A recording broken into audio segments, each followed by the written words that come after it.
ஆண்டவரும் இரட்சகருமாய் இயேசு கிறிஸ்துவின் நாமத்தினாலே உங்களை நான் வாழ்த்துகிறேன். இந்த நாளின் செய்தியின் தலைப்பு, இயேசு கிறிஸ்துவை போல் ஆகுங்கள். எபிரேயர் 6ஆம் அதிகாரம் 1-2 வசனங்களை நாம் வாசிக்கலாம். எபிரேயர் 6ஆம் அதிகாரம் 1-2 வசனங்கள். ஆகையால் கிறிஸ்துவை பற்றிய சொல்லிய மூல உபதேச வசனங்களை நாம் விட்டு செத்த கிரியைகளுக்கு நீங்களாகும் மனம் திரும்புதல், தேவன் பேரில் விசுவாசம், ஸ்நானங்களுக்கு அடுத்த உபதேசம், கைகளை வைக்குதல், மரித்தோரை உயிர்த்தெழுதல், நித்திய நியாய தீர்ப்பு என்பவைகளாகிய அஸ்திபாரத்தை மறுபடியும் போடாமல் பூரணராகும்படி கடந்து போவோமாக.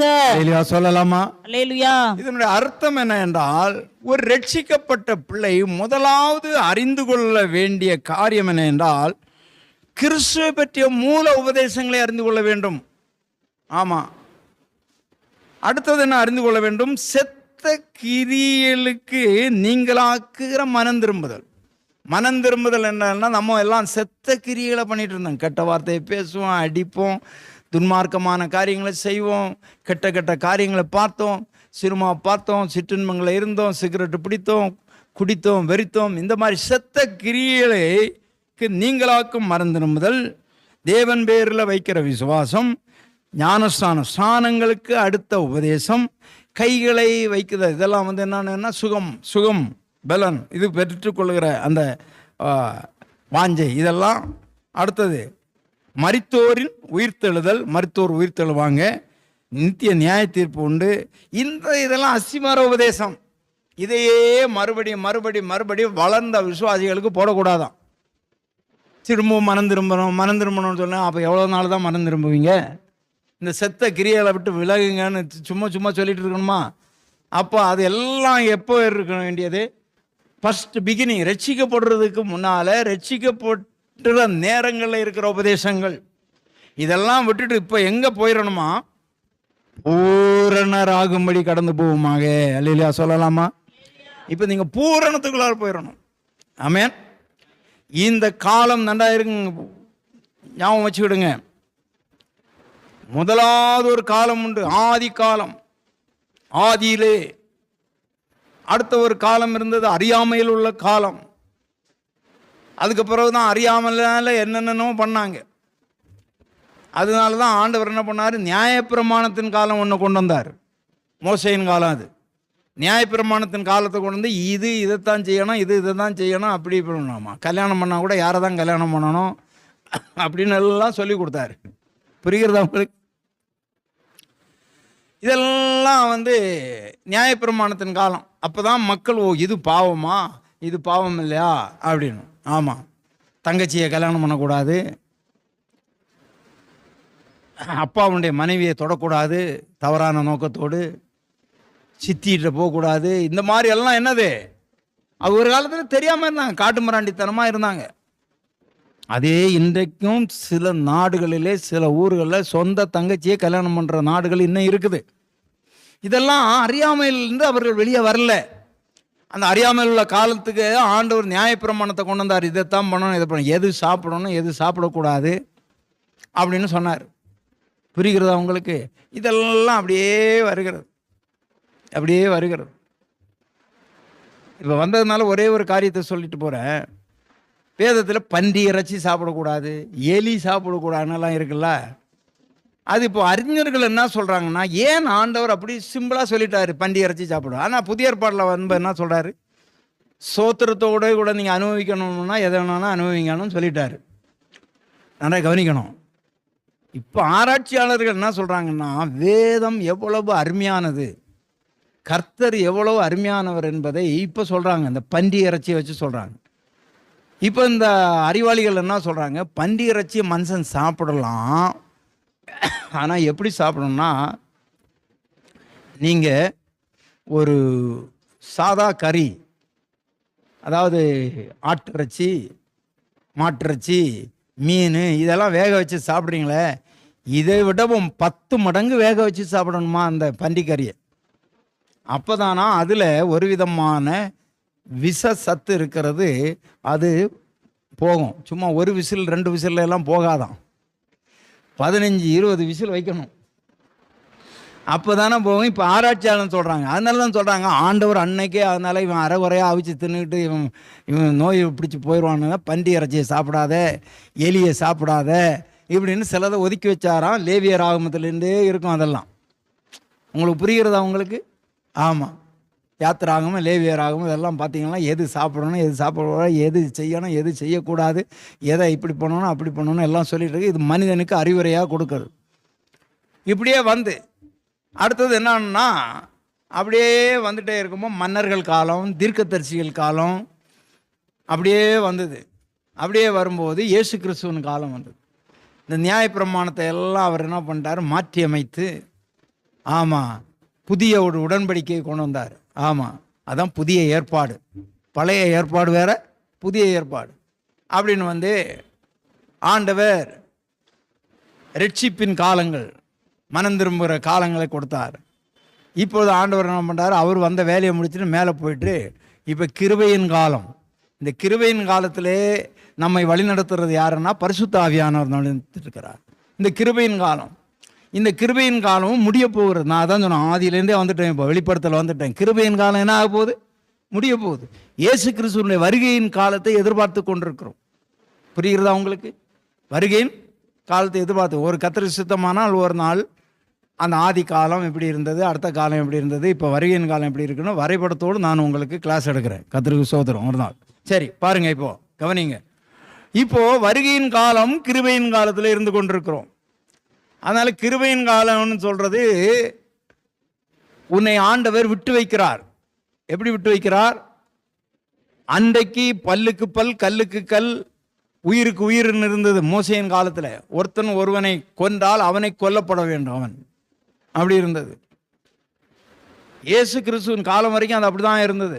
அனனியா சப்பிரா இருந்த அந்த காலமும் அப்போஸ்தலர் நடவடிக்கைகளில் இருந்தால் கூட 5ஆம் அதிகாரத்தில் இருக்குன்னு நினைக்கிறேன். அது எந்த காலம்னா அதுவும் அந்த இயேசு கிறிஸ்துவனுடைய காலத்தில், அந்த காலம்தான், அந்த அந்த பார்டர் தான்.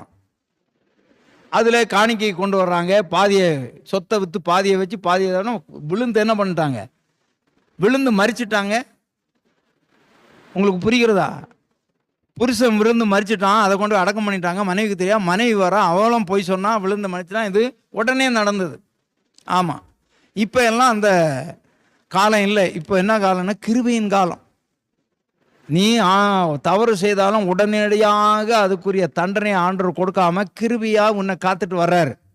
அதான் நிறைய பேர் சொல்கிறாங்க இது கிருபையின் காலம், என்ன பாவம் செய்தாலும் அவர் ஒத்துக்கொள்வார்னு. அவர் ஒத்துக்கொள்ளலை. அவர் எழுதி வச்சுட்டார், உனக்கு தீர்ப்பு உண்டு, ஆனால் நான் உடனே தராமல் கொஞ்சம் விட்டு வைக்கிறேன். ஆண்டவர் ஒரு நாள் ஒரு ஓமையாக ஒரு காரியத்தை சொன்னாங்க. சீசர்கள் சொன்னாங்க, நான் போவேன், வயல் நல்லா நல்லா முளைச்சி செழிப்பாக இருக்கையா, ஆனால் இடையிடைய போனால் இப்போ கதிரம் வந்துடுச்சு, இடையில போனால் ஒரு பதறுகள் முளைச்சிருக்கையா. அப்போ ஆண்டவர் சொன்னார், மனுஷன் தூங்கும்போது சாத்தான் என்ன பண்ணிட்டான், களையை விதைச்சான், நாங்கள் அதை பிடுங்கி போட்டு விட்டுமான்னு கேட்டான். சாத்தான் கேட்குறான் ஆண்டவர்கிட்ட. ஆண்டவர் சொன்னால் வேண்டாம் வேண்டாம், இப்போ பிடுங்கினேன்னா பயிரும் கெட்டு போகும், அதுவும் அது ஒட்டி ஒட்டி இருக்கிறது அல்லவா, அதனால் இதுவும் அழிஞ்சு போகும், வேண்டாம் விட்டு, ரெண்டையும் அறுப்பு காலம் மட்டும் விடு. ஒரு காலம் வரும்போது அறுத்து அந்த கோதுமை மணிகளையெல்லாம் களஞ்சியத்தில் சேர்ப்பாங்க, பதற என்ன பண்ணுவாங்க, மொத்தத்திலே அக்கினியில் அவிப்பாங்க, அப்போ இதெல்லாம் போயிடும் இதுவும் அப்படின்னு சொன்னார். அதனால் இது கிருபையின் காலம். வளர்ந்துட்டு இருக்கிறாங்க, நல்லவனும் வளர்றாங்க, கெட்டவனும் வளர்றான். அதனால நீங்கள் எல்லாம் சொல்கிறீங்களா, அநியாயம் செய்கிறவன் நல்லா தான் இருக்கிறான், நான் தான் கஷ்டப்படுறேன். என்ன ஆண்டவர் வளர விட்டுருக்கிறார், அவனையும் வளர விட்டார், நம்மையும் வளர. சரி, பூரணராகணும். நீங்கள் பூரணத்துக்கு போகணும். இப்போ வருகையின் காலம். இந்த வருகையில் நாம் யாரை தரிசிக்கணும்? இயேசுவை தரிசிக்கணும். இந்த கிருபையின் காலத்தில் இருக்கிறோம். கிருபையின் காலம் முடிவடையும் போது இயேசு வந்துடுவார். அந்த வருகையில் நாம் போய் சேர வேண்டும். ஆமாம், அப்போ வருகையில் அங்கே போன பிறகு நம்ம எப்படி இருப்போமா? 1 யோவான் 3:1 வாசிங்க. 1 யோவான் 3:1 பல முறை இந்த வசனங்களை நான் உங்களுக்கு சொல்லியிருக்கிறேன்.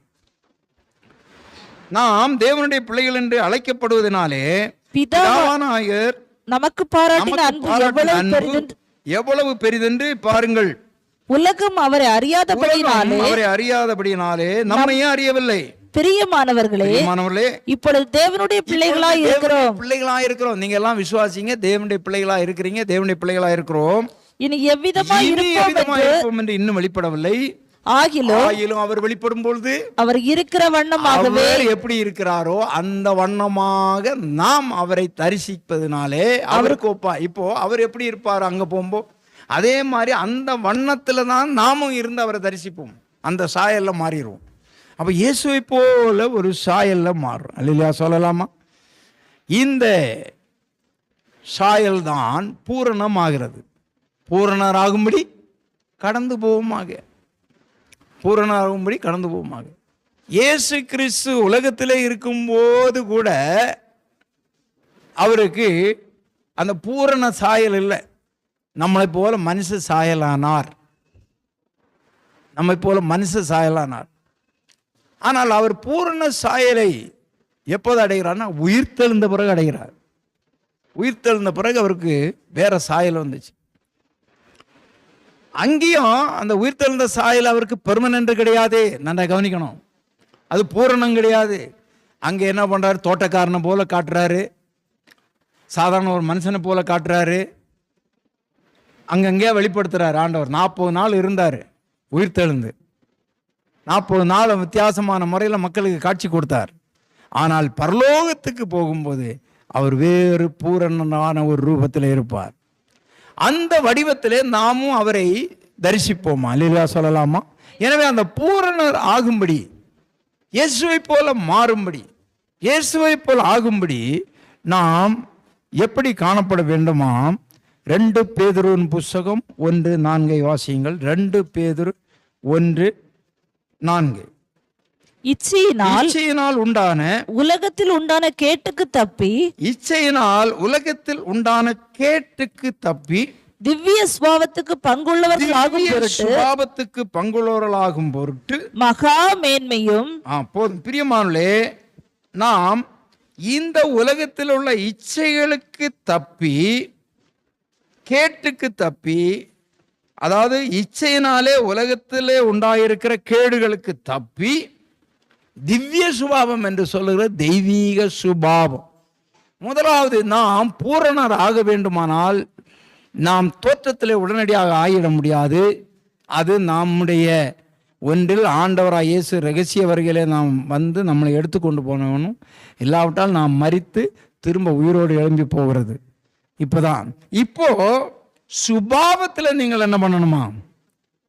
சுபாவத்தில் நீங்கள் இயேசுவுக்கு பங்குள்ளவர்களாக, இயேசுவோடு கூட இருக்கிறவர்களாக காணப்பட வேண்டும். நம்ம சுபாவம். இல்லையா சொல்லலாமா? ஆமாம். அதனால தான் பிலிப்பியர் 2:5 வாசிக்கும் போது என்ன சொல்லப்பட்டிருக்கிறது? பிலிப்பியர் 2ஆம் அதிகாரம் 5 வாசிக்கலாம். கிறிஸ்து இயேசுவில் இருந்த சிந்தையே உங்களிலும் இருக்க கடவது. அவர் தேவனுடைய ரூபமாய் இருந்தும் தேவனுக்கு சமமாய் இருப்பதை கொள்ளையாடின பொருளாக எண்ணாமல் தம்மை தாமே வெறுமையாக்கி அடிமையின் ரூபம் எடுத்து மனுஷர் சாயலானார். பிரியமான தேவனுடைய பிள்ளைகளை, இயேசு எப்படி அவர் தேவனுடைய அதிகாரம் படைத்தவராக இருந்தார்.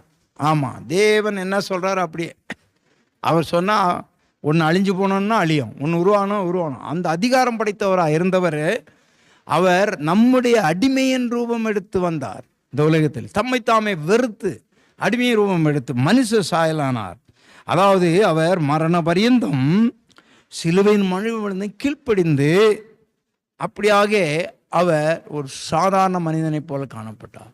எனவே நம்முடைய வாழ்க்கையிலே சிந்தையிலே ஒரு மாறுதல் உண்டாக வேண்டும். அந்த சிந்தையிலே உண்டாகிற மாறுதல் நம்முடைய பெருமைகள் அகல வேண்டும், நம்முடைய அகங்காரங்கள் மறைய வேண்டும், நம்முடைய குல பெருமைகள் மறைய வேண்டும், நம்முடைய படிப்பு மறைய வேண்டும், நம்முடைய பணபலம் மறைய வேண்டும், நம்முடைய ஆள்பலம் மறைய வேண்டும். இதெல்லாம் மறைஞ்சு நம்ம என்ன பண்ணணும்? ஒரு அடிமையின் ரூபமாக தாழ்மையின் கோலம் தரித்தவர்களாக நாம் இருக்க வேண்டும். இல்லையா சொல்லலாமா? தாழ்மையின் கோலம் தரித்தவர்களாக நாம் காணப்பட வேண்டும். பிரியமான தேவனுடைய பிள்ளைகளே, எனவே அந்த சிந்தை, அந்த சுபாவம், அதான் திவ்ய சுபாவம், டிவைன் நேச்சர் என்று சொல்லப்பட்டிருக்கிறது. டிவைன் நேச்சர், தெய்வீக சுபாவத்திலே நீங்கள் இருக்க வேண்டும். அல்லேலூயா சொல்லலாமா? தெய்வீக சுபாவம். இரண்டாவது பிரியமான தேவனுடைய பிள்ளைகளே, 1 பேதுரு 2ஆம் அதிகாரம் 21 வாசிக்கலாம். 1 பேதுரு 2ஆம் அதிகாரம். இதற்காக நீங்கள் அழைக்கப்பட்டிருக்கிறீர்கள், ஏனெனில் கிறிஸ்து உங்களுக்காக பாடுபட்டு நீங்கள் தம்முடைய அடிச்சுவடுகளை தொடர்ந்து வரும்படி உங்களுக்கு மாதிரியை வைத்து போனார். அவர் பாவம் செய்யவில்லை, அவருடைய வாயிலே வஞ்சனை காணப்படவில்லை. அவர் வையப்படும் போது பதில் வையாமலும் பாடுபடும் போது பயமுறுத்தாமலும் நியாயமாய் தீர்ப்பு செய்கிறவருக்கு தம்மை ஒப்புவித்தார். எனவே பிரியமான தேவனுடைய பிள்ளைகளே, இங்கே இரண்டாவது நம்மிடத்திலே காணப்பட வேண்டியது ஒரு பாவமற்ற ஜீவியம் நம்மிடத்திலே காணப்பட வேண்டும். இல்லையா சொல்லலாமா? பாவமற்ற ஜீவியம். இதற்காக தான் நீங்க அழைக்கப்பட்டீங்க. இன்னைக்கு ஆண்டவருடைய வாயிலே வஞ்சனை இல்லை. அவர் வையப்படும் போது, திட்டப்படும் போது பதிலாக திட்டல. இன்னைக்கு யாராவது பாருங்க, சண்டை போடும்போது தெரியும், ஒருத்தர் திட்டுவாங்க, ஆப்போசிட் பார்ட்டி திட்டுவாங்க பாருங்க, ஐயோ காது கொடுத்து கேட்கவே முடியாது, அவ்வளவு திட்டுவாங்க, அசிங்கமா திட்டுறாங்க. யாரு? ரட்சிக்கப்பட்டவங்க. யாரு? அபிஷேகம் பெற்றவங்க. யாரு? ஞானஸ்நானம் பெற்றவங்க. யாரு? திருப்பந்தியில பங்கெடுக்கிறவங்க. வார்த்தை கெட்ட வார்த்தை, காது கொடுத்து கேட்க முடியாது. ஐயோ அப்படின்னு சோதனம். அவருடைய வாயிலே வஞ்சனை இல்லை, அவர் கடினமாக பேசல, நியாயமா தீர்ப்பு செய்கிறோம். அதனால நம்முடைய பேச்சுகள், நம்முடைய வாயில வஞ்சனை இருக்கக்கூடாது, வஞ்சனையான பேச்சுகள் இருக்கக்கூடாது. ஒரு சாட்சி நிறைந்த ஜீவியம் நம்மளை காணப்படும். இல்லையா சொல்லலுமா? அப்பதான் இயேசுவை போல நம்ம மாற வேண்டும். 1 சாமுவேல் 16:7 வேகமாய் வாசிக்கலாம். இன்னும் 2 பாயிண்டை பார்த்து நான் முடிச்சிடுறேன். சாமுவேலை நோக்கி நீ இவனுடைய முகத்தையும் இவனுடைய சரீரத்தையும் பார்க்க வேண்டாம், நான் இவனை புறக்கணித்தேன். மனுஷன் பார்க்கிறபடி நான் மனுஷன் பார்க்கிற பிரகாரமாய் நான் பாரேன். மனுஷன் முகத்தை பார்க்கிறான், கர்த்தரோ இருதயத்தை பார்க்கிறார் என்றார். சொல்லலாமா? இருதயத்தை பார்க்கிறார். ஆண்டவர் எதை பார்க்கிறாரு? இருதயத்தை பார்க்கிறார். மனுஷன் எதை பார்க்கிறான்? முகத்தை பார்க்கிறான். இதுல ஒரு பெரிய அர்த்தம் இருக்கு. நீங்க இதுவரையும் அதை கேள்விப்பட்டிருக்க மாட்டீங்க. நீங்க அவர் சாமுவேல் போய் இருந்துட்டு, ஒருத்தன் தாவீதுக்கு மூத்த சகோதரன் வந்தான், அவனை பார்த்தாரு, வளர்ச்சி, அதெல்லாம் அது ஒரு பக்கம் இருக்கட்டும், அது வேற இது வேற. நான் சொல்றது இப்போ மனுஷன் பார்க்கிற பிரகாரம் பார்க்க மாட்டார் ஆண்டவர். மனுஷன் முகத்தை பார்க்கிறான், தேவன் இருதயத்தை பார்க்கிறான். நீங்களும் பார்க்கிறதெல்லாம் முகத்தை தான் பார்க்கிறோம், அகத்தை பார்க்கறது கிடையாது. யாருக்கு அகத்தையும் யாராலையும் பார்க்கவே முடியாது. புரிகிறதா உங்களுக்கு? உங்க புருஷன் உங்களோட தான் வாழ்றாரு. உங்க புருஷனுக்கு அகத்துல என்ன இருக்குன்னு உங்களுக்கு தெரியுமா? உங்க பிள்ளைங்க உங்களோடு தான் வாழ்றாங்க. அந்த பிள்ளைங்களோட மனதில் என்ன இருக்குன்னு உங்களுக்கு பார்த்துருக்கிறீங்களா? தெரியாது. அதே போல பல கட்டடங்கள் இருக்கு. நம்ம கட்டடத்தை தான் பார்ப்போம். ஆன்னு வாய் பிறந்து, எத்தனை மாடியப்பா, எவ்வளோ மாடி, எங்கேருந்து தான் அந்த பணம் வந்ததோ, எங்கேருந்து தான் இவங்களுக்கு வாழ்வு வந்ததோ, இதைத்தான் பார்ப்போம். அவங்க எவ்வளோ கஷ்டப்பட்டுருக்குறாங்க, அவங்க எவ்வளோ லோன் வாங்கியிருக்கிறாங்க, அவங்க எவ்வளோ வேர்வை சிந்தி இருக்கிறாங்க, அவங்க எவ்வளோ பாடுபட்டுருக்குறாங்க, இதெல்லாம் நம்ம பார்க்க மாட்டோம். அதுதான் சொல்கிறதுமா. ஆண்டவர் மனுஷன் பார்க்க மாதிரி நான் பார்க்கறது இல்லை தம்பி, தங்கச்சி, அக்கா அப்படின்னு சொல்கிறார். நீங்கள்லாம் பார்க்கறது முகத்தை பார்க்குறீங்க, நான் இருதயத்தை பார்க்குறேன். முகத்தை பார்த்து எடை போடாதுங்க. ஆமாம், சும்மா ஜோக்குக்கு சில நேரங்களில் இந்த இதில் எல்லாம் வந்துடுதுங்க. ஏதாவது நம்ம பார்க்கவும் ஏதாவது. ஒரு பெண்ணு அவ்வளோ தூரத்துக்கு கூந்தல் போட்டுட்டு நல்லா ஹீல்ஸ் போட்டு ஒரு பேக்கை மாட்டிட்டு அப்படி கூலிங் கிளாஸை மாட்டிட்டு போகிறா அவள் ஆர்டர் போகிற பின்னாடி ஆன்னு பார்க்குறானுங்க. ஆமாம், அப்படியே பார்க்குறானுங்க. இவோ எனக்கு மனைவியாக வந்துட மாட்டாளா, இவ்வளோ கல்யாணம் பண்ணல. ஒரு சூழ்நிலை அதை பார்த்துட்டே போகும்பா அவள் நின்றுட்டு திரும்புவா பாருங்க, அவளுக்கு இவ்வளோ பெரிய பல் இருக்கும், இவ்வளோ மூஞ்சியெல்லாம் கருத்து போயிருக்கும், ஓநாய் மாதிரி இருப்பா. இவன் மயக்கம் போட்டே விழுந்துருவான். நிறைய பேருக்கு அப்படிதான் மேக்கப்லேயே நடக்கிறாங்க. இவ்வளோ பெரிய கூந்தல், சண்டை வரம்ப பிடிச்சி பாருங்க, அது தனியாக வந்துடும். எல்லாம் மேக்கப்பு. இதைத்தான் மனுஷன் முகத்தை பார்த்து ஏமாந்து போகிறான். புரிகிறதா உங்களுக்கு? ஆமாம். இந்த போட்டோயை பார்த்து மாப்பிள்ளையை செலக்ட் பண்ணுறது, பெண்ணை செலக்ட் பண்ணுறது எனக்கிட்ட கிடையாது. யாருக்காவது இருந்தாலும் இந்த போட்டோவை பாருங்க ஐயா என் மருமக, அதெல்லாம் வேண்டாம். தூக்கம் எளிமை காலமாக நான் வந்து வர்றேன் வீட்டாண்ட, பெட்ரூம்லேருந்து அப்போ தான் வெளியே வரணும், எந்த லட்சணத்தில் இருக்கிறான்னு தெரியும். இதெல்லாம் இப்போ கொண்டு போனால் அவங்கள அப்படியே மாற்றிடுறாங்களே, அப்படியே மாற்றி அப்படி ஜொலிக்க வச்சிடுறாங்க. ஆமாம், அன்பு தெய்வ பிள்ளைகளை, மனுஷன் பார்க்கிற பிரகாரம் தேவன் நம்மை பார்ப்பதில்லை. எதையும் நீங்கள் எடை போட்டுறாதுங்க. ஆமாம், யாரையும் எடை போடாதுங்க. கண்ணாலே காண்பதும் போய், காதாலே கேட்பதும் போய், ஆராய்ந்து அறிவதே மெய் என்று பழமொழி சொல்லுவாங்க. நம்ம கவனமாக இருங்க. எனவே ஒரு மனுஷனை போல அல்ல, உங்களுடைய பார்வையிலே தாழ்மை இருக்கணும், உங்கள் பார்வையில் அன்பு இருக்கணும், உங்கள் பார்வை வன்கண்ணாக இருக்கக்கூடாது. அப்பா அப்படின்னு சொல்லிடாதுங்க. ஆமாம், அப்பான்னு சொல்லிடாதுங்க, ஐயோ அப்படி சொல்லிடாதுங்க. சிலர் அப்படிதான். வேண்டாம், கவனமாக இருப்போம். மனுஷன் பார்க்கிற போல் ஆண்டவர் பார்க்க மாட்டார். அல்லேலூயா சொல்லலாமா? சோதரம். எபேசியர் 4:24. எபேசியர் 4:24. மெய்யான நீதியிலும் பரிசுத்தத்திலும் தேவனுடைய சாயலாக சிருஷ்டிக்கப்பட்ட புதிய மனுஷனை தரித்துக் கொள்ளுங்கள். தேவனுடைய சாயலாய் வந்தவர் யாரு? இயேசு கிறிஸ்து. அவர் தான் புதிய மனுஷன். பழைய மனுஷன் யாரு? ஆதாம். புதிய மனுஷன். அந்த புதிய மனுஷனை நாம் தரித்திருக்கிறோமா? எப்ப தரித்திருக்கிறோம்? கொலோசியர் 3:10 வேகமாக வாசிங்க. கலாத்தியர் 3:27. தன்னை சிருஷ்டித்தவருடைய சாயலுக்கு ஒப்பாக பூரண அறிவடையும்படி புதிதாக்கப்பட்ட புதிய மனுஷனை தரித்துக் கொண்டிருக்கிறீர்களே. தரித்துக் கொண்டிருக்கிறீங்க. எப்ப தரிச்சீங்களாம்? கலாத்தியர் 3:27. ஏனெனில் உங்களில் கிறிஸ்துவுக்குள்ளாக ஞானஸ்தானம் பெற்றவர்கள் எத்தனை பேரோ அத்தனை பேரும் கிறிஸ்துவை தரித்துக் கொண்டீர்களே. நீங்க கிறிஸ்துவை தரிச்சிருக்கிறீங்க. அல்லேலூயா சொல்லலாமா? எனவே புதிய மனுஷனை நீங்க தரித்திருக்கிறீங்க, இயேசுவை தரித்திருக்கிறீங்க. நீங்க ஞானஸ்தானம் பெற்ற நீங்க எல்லாரும் இயேசுவை தரித்திருக்கிறீங்க. அதனாலே அதுக்கேற்ற வாழ்க்கை நாம் வாழ வேண்டும். அல்லேலூயா சொல்லலாமா? ஆமென். அதுதான் இயேசுவை போல, கிறிஸ்துவை போல, இயேசுவை போல. கடைசியாக ஒன்று சொல்றேன். யோவான் 14:30. யோவான் 14:30. இனி நான் உங்களுடன் அதிகமாய் பேசுவதில்லை. இந்த உலகத்தின் அதிபதி வருகிறான். அவனுக்கு என்னிடத்தில் ஒன்றுமில்லை. அருமையான தேவனுடைய பிள்ளைகளே, ஆண்டவராகிய இயேசு கிறிஸ்து கடைசி நேரத்தில் சொல்றார், இனி நான் உங்களோட அதிக நாள் இங்க இருக்க மாட்டேன், பேசுவதில்லை. இந்த உலகத்தின் அதிபதி வருகிறான். யார் உலகத்தின் அதிபதி? யாரு? பிசாசு வருகிறான். ஆனால் அவனுக்கு என்னிடத்துல எதுவுமே இல்லை. புரிகிறதா உங்களுக்கு?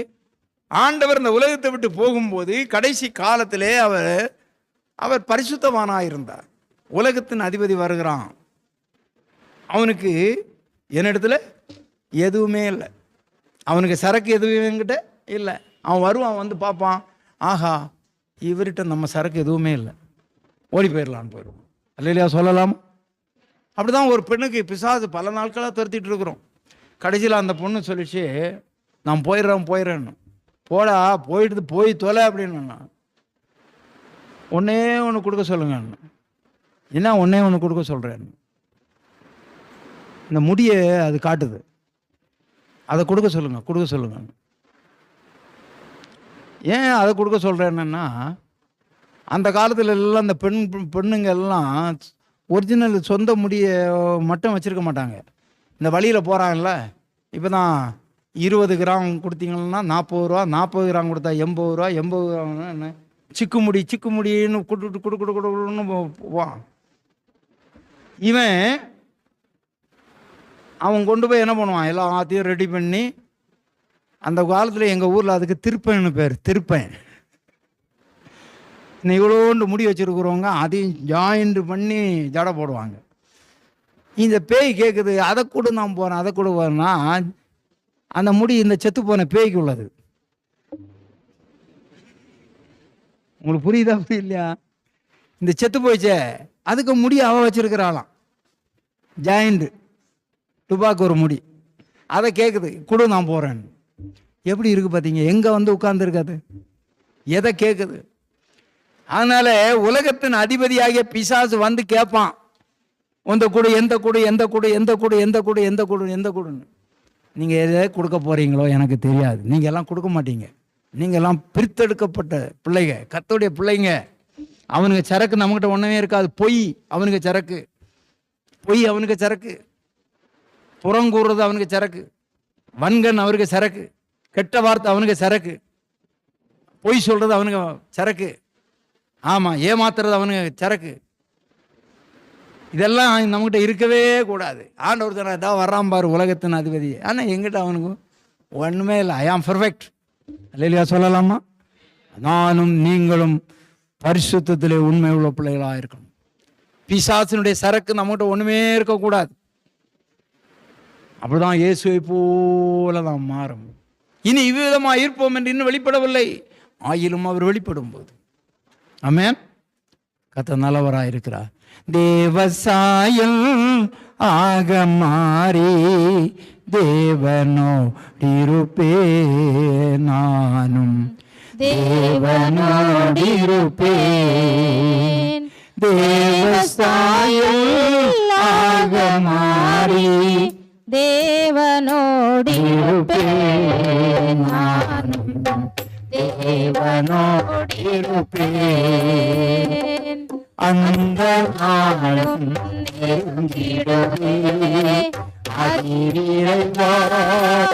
நிறைவேறுதே. அந்த நாளும் நெருங்கிடுமே,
ஏசப்பா, என்னுடைய ஆவியாத்ம சரீரம் உங்களுடைய வரிகளை குற்றமற்றதாக இருக்க உதவி செய்யும் அப்பா. என் வார்த்தை, என் பார்வை, என் நடக்கை எல்லாவற்றிலும் உம்மை வெளிப்படுத்த கிருபைதார். உலகத்தின் அதிபதி என்னிடத்துல வரும்போது அவனுடையது எதுவும் என்னிடத்துல இருக்கக்கூடாது. ஆமாண்டவரே உமக்கு ஸ்தோத்திரம். உம்முடைய திவ்ய சுபாவத்துக்கு பங்குள்ளவர்களாக பூரணராய் மாறும்படி அனுக்கிரகம் பாராட்டும். ஆண்டவரே, நீர் இருக்கிற வண்ணம் நாங்கள் உம்மை தரிசிப்போம். நாங்கள் எப்படி மாறப்போகிறோம். ஸ்தோத்திரம். எங்களை பரிசுத்தப்படுத்தும் ஆண்டவரே. கிறிஸ்துவ இயேசுவை போல ஒரு பூரண அனுபவம் எங்களை காணப்பட உதவி செய்யும். உம்முடைய வருகைக்காக எங்களை ஆயத்தப்படுத்தும். இயேசுவின் ஜெபிக்கிறேன் பிதாவே.